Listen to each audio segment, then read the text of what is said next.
Hi guys, welcome to Rad's Retreat, the home of wood turning, or my little home of wood turning at least. I've been sorting out some wood, so I cherry picked some pieces because I thought you might like to take a look at them. If you're anything like me, I like to look at what other people are using, what woods they're using.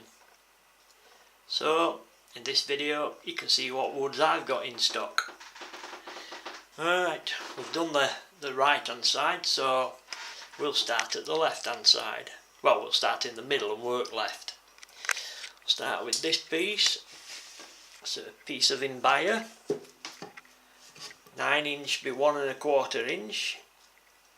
Imbire is now very expensive because apparently the export limit was reached and they can't export no more of it for a while, so of course the prices went sky high. Luckily I bought quite a lot of it before that export limit was reached, so I'm quite lucky. This piece would make a nice trivet, you know, a kettle stand, a teapot stand, something like that. Nice piece of wood. Would have been nice if it were a little bit thicker, but hey, you can't have it all roads, can you? Right, next up, this is what I was saying now. When you go to a shop now and you're after a piece of lignum vitae, this is what you encounter. I mean, look at that. These into a portion of brown on it. The old stuff used to be dark chocolatey brown. Now you get yellow and green. Look at it. But, you know, that's all there is on offer. So, you have to take what's there, I'm afraid. I've started buying crown green bowling balls. I have done for quite a few years now. For the simple reason that they're made. What the heck's happening to white balance? Go back. There we go. For the simple reason that the old bowling balls were made from the high quality pieces from years ago. So that's what I use. But if you go to a shop now, this is what you find. It's expensive as well. Next up, here we have a piece of, this is a piece of red resin tree burr. You might not have heard of it before. I've got quite a lot of it. A shop was selling it cheap on the internet, so I bought a load of it. I couldn't see what I was buying, but I took that gamble and it paid off. I haven't seen it for sale anywhere else since. But it's a beautiful timber, very easy to turn. It's like turning ice cream, you know, it's very soft and easy to turn. But make some stunning pieces. Beautiful wood it is. If you've never turned it before and get offered some, get some. Right, another piece of burr wood. This has got quite a long name. Oh, hang on, just bear with me. This is called fiddleback myrtle burr. Quite a mouthful. And again, this white balance is supposed to be locked, but it's not for some reason. I'm sorry about that, guys. If it keeps going yellow, it's not my fault, it's this camera. Back to the wood. Fiddleback myrtle burr. I bought this piece when I first got turning. I knew nothing about exotics and burr woods and what. I phoned up a place and I just basically said to him, you know, send me something interesting. and this is what came through the post, and it was very interesting. I turned one piece from it. I turned it and finished it wet, and it went all out of shape, but actually it's actually added to the piece. You know, it looks really well. It looks like the small bowls made out of thick leather. It's weird, but this stuff is gorgeous. If you ever come across some of this fiddleback myrtle burr, it's from the New Zealand forests, myrtle forests. It's absolutely stunning, but very expensive. Hence the reason why I've kept it all these years. I'm waiting for just the right moment, which will probably never come. Right, this small piece of olive wood, 2 inch by 2 inch by 6 inch. This size is ideal for doing finials, for making finials. You know, it's not too much to spend on a piece of wood, and it'd make a nice finial. Olive wood, another stunning wood, but it's getting very expensive.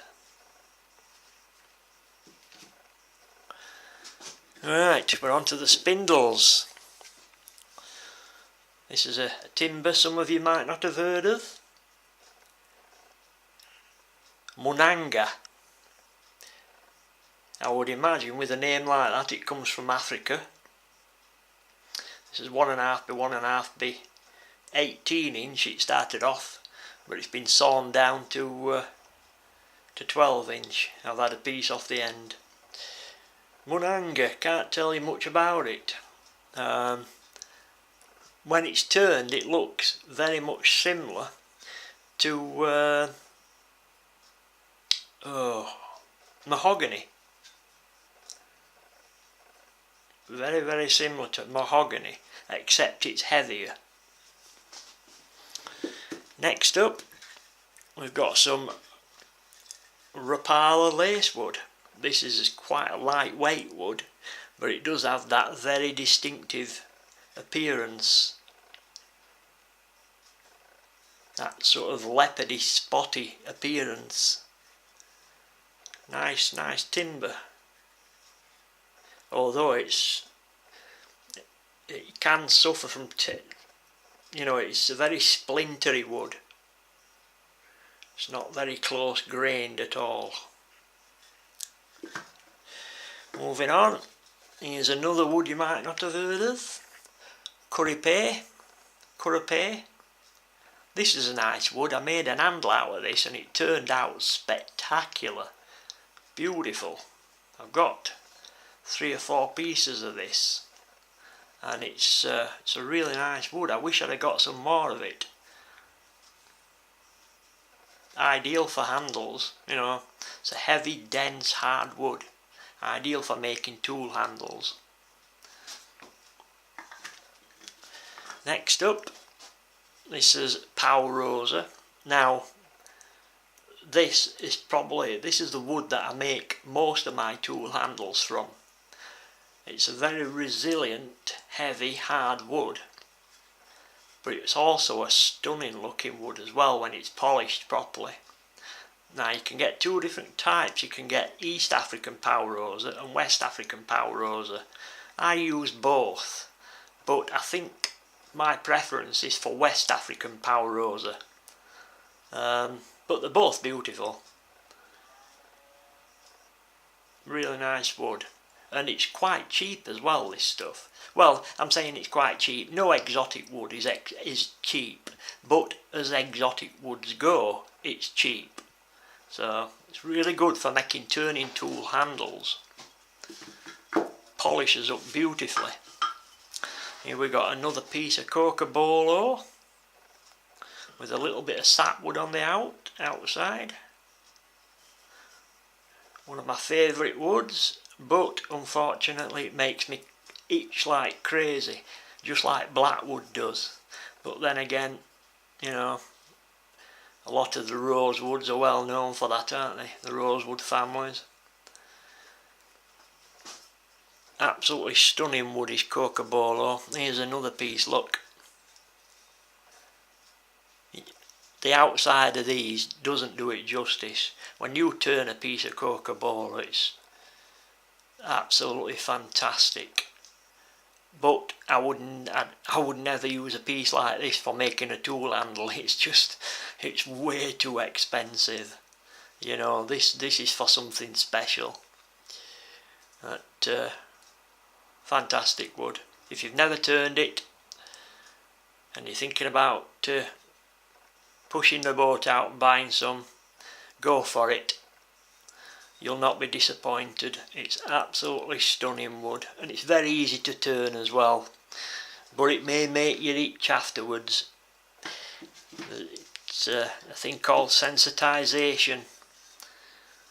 Yeah, your body builds it up over time. When I first started turning, African blackwood and Cocobolo never used to bother me, but now when I turn it, I'm itching afterwards for about 12 hours after I've turned it.